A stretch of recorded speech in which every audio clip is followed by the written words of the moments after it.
I think the sequel's been in the works for a very long time. I think Jerry and Tom have been talking about it for many, many years. And, it was very important for everybody to make a grounded film and something that was very tactile and not relying on a lot of CG. So our efforts were always geared towards that. And then obviously character and emotion and figuring out what that meant, because it is my first conversation with Tom when we talked on the phone.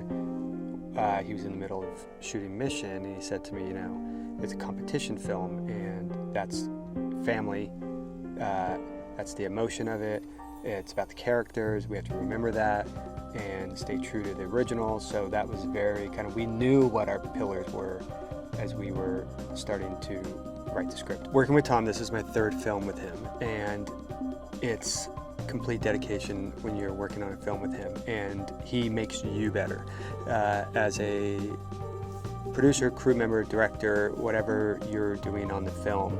You want to be at an all-time high working for him, and he is great to work with. He's got it all. It's always about the story and the emotion. Working with him, as a producer, you get the opportunity to work with somebody that's the top at his craft, and you get to bounce ideas off him. And he's done more movies than all of us, and he's seen it all. So you're learning.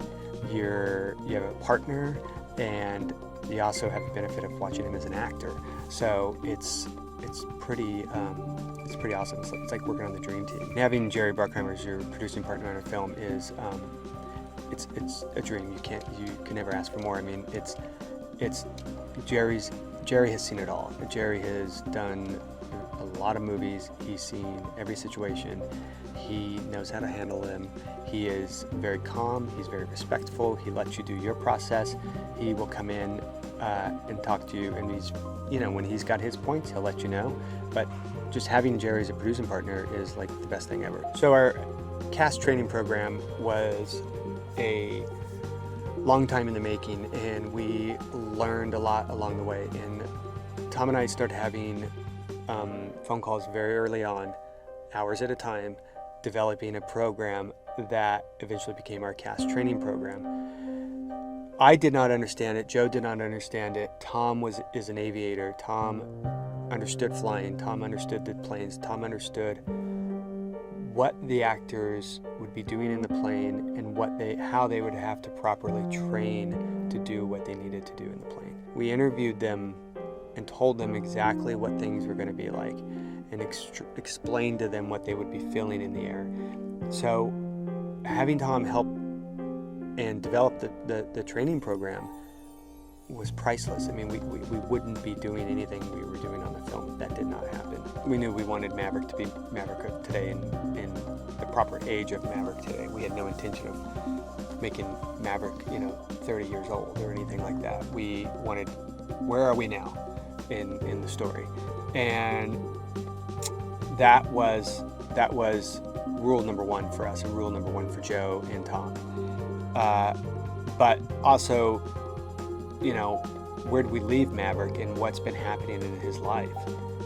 What has he been doing for 34 years? So I think we came to a great storyline of where has he been, and also what has he been dealing with for all of these years after his best friend died. I think any movie goer on the planet will enjoy this film. I think it's naval aviation period at its finest, armed forces at its finest, because it's a film about family, it's a film about emotion, it's drama, it's competition. Those are the things that the through lines of the movie that's driving story, character. It's got a lot of great action, it's a lot of fun, it's a ride, but it's also a drama on the ground.